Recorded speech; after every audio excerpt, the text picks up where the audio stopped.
So, mapagpalang umaga po sa inyong lahat. Kamusta po? Kamusta po? Ilang araw na lang, no? 4 na araw na lang po ay Kapaskuhan na. Kayo po ba'y nagagalak? Nakapamili na po ba kayo ng mga ihahanda, ireregalo? Pero maliban po dun sa festive na panahon ngayon, marahil yung iba po sa atin may nakakaranas po ng pagsubok. Pero alam niyo po ba, sinabi po sa Pedro o sinabi ni Pedro na dapat tayong magalak sa kabila ng mga pagsubok na 'to, 'no? Pero bago po natin 'to usapan, tayo po'y manalangin. Panginoon, salamat po sa araw na 'to. Salamat, Panginoon, sa pag-asa na ibinibigay niyo sa amin araw-araw at may rason po kami upang magkaroon ng puso na may kagalakan, puso na masaya, puso na talagang kumakapit sa pag-asang hatid niyo sa buhay namin, Panginoon. Kaya ngayong umaga po, tulungan niyo po kami, Panginoon, buksan niyo po ang aming mga puso at isipan sa pag-aaral ng inyong salita. Salamat, Panginoon, sa pangalan ni Jesus. Amen and amen, no? Ang salita na pag-aaralan natin ngayon ay manggagaling sa Pedro chapter 1 verse 6. Sabi po dito, dahil dito, dapat kayong magalak sa kabila ng iba't ibang pagsubok dahil ang mga pagsubok na ito ay panandalian lang at dapat ninyong maranasan. Bakit? Bakit kaya sinabi ni Pedro na dapat natin itong maranasan? No? Sa umaga pong ito, minsan pag gising po natin, no, ramdam po natin ang bigat ng mga problema, pagsubok na hinaharap natin, unang-una talaga pag-alala na talaga nakakatakot. Ang tanong ay paano tayo nakakapagpatuloy ng may kagalakan kahit sa gitna ng mga hamon, no? Sabi kasi sa unang Pedro chapter 1 verse 6, balikan po natin. Sabi ni Pedro dito, dapat tayong magalak. Bakit po kailangan natin magalak, no? Ang title po ng ating devotion ngayon ay Kagalakan sa Gitna ng Pagsubok. Ang buhay ay hindi talaga may iwasan ng pagsubok. Bagamat madalas itong magdala ng bigat at sakit, hindi ibig sabihin na mawawala ang dahilan para magalak tayo, no? Ang sinasabi ni Pedro dito ay hindi tungkol sa pagtanggi o pagkawalang bahala sa mga hirap, no? Talagang pag nahihirapan tayo, talagang mahirap po ito. Hindi natin pwedeng i-deny na nahihirapan tayo. Kung hindi, ang pagkakaroon ng pag-asa sa gitna ng mga ito, yung pag-asa na ibinigay ng Panginoon sa atin, no?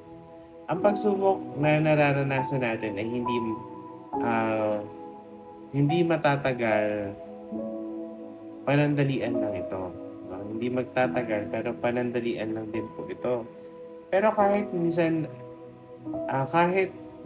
ay mahirap harapin ito, ginagamit ng Diyos ang mga ito para palakasin ang ating pananampalataya at tulungan tayong lumago bilang mananampalataya.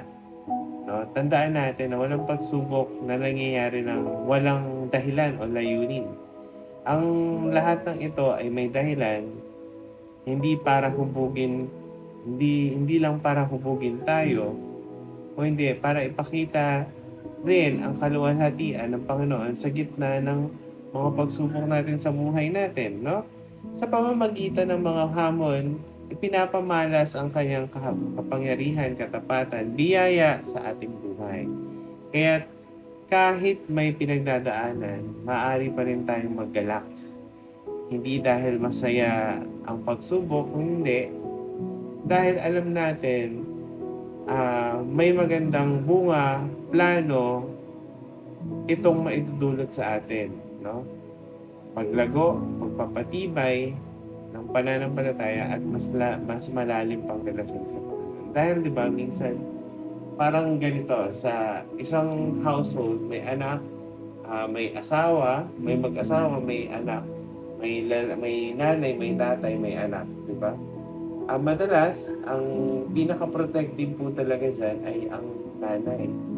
Pero ang tatay, para malaman na, kumbaga, para tumibay ang isang bata, hinahayaan 'to ng tatay na maranasan yung mga bagay na madapa, mauntog, masaktan, para matutunan niya unang-una na 'pag may maling galaw, masasaktan tayo.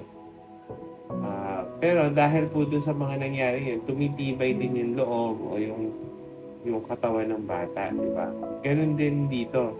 Hindi hinahayaan ng Panginoon na mahirapan tayo, kundi hinahayaan niya ito para hubugin ang ating pananampalataya, at the same time, mahubog din ang relasyon sa Kanya. Kasi mas magiging dependent tayo pag nararanasan natin yung mga hamon na ito. Di ba? Parang, Lord, tulungan niyo po kami.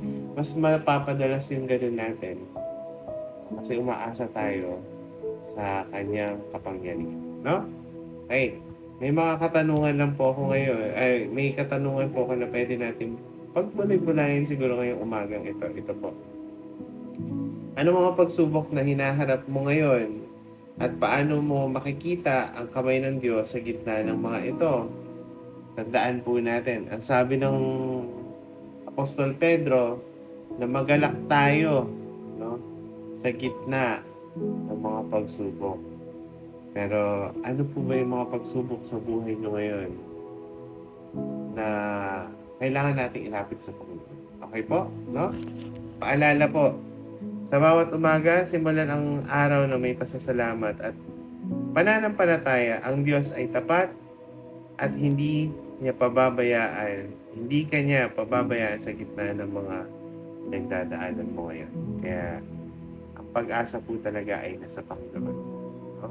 Huwag po natin bitawan ng pag-ibig ng Lord kasi pag hinayaan po natin na lamunin tayo ng problema, ng hamon o yung mga hirap na nararanasan natin, yun na lang po yung iikot sa buhay natin. Lagi na lang po tayo sisigaw ng tulong o sisigaw na lang tayo ng nakakapagod na. Pero pag tayo ay kumapit sa pag-asa na bigay ng Panginoon, kailanman, ako, proven ko sa buhay ko to, kailanman, hindi ako binigo ng Panginoon pagdating sa ganitong bagay. Sa mga hamon ng buhay, sa mga hamon ng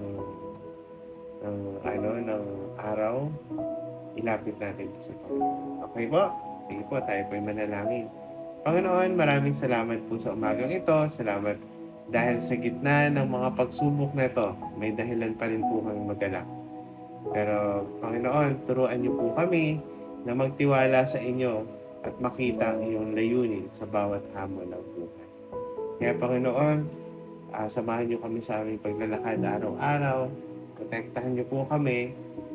Gabayan niyo po kami, Panginoon. I-lead niyo po kami sa tamang daan. Salamat, Panginoon, sa pangalan ni Jesus.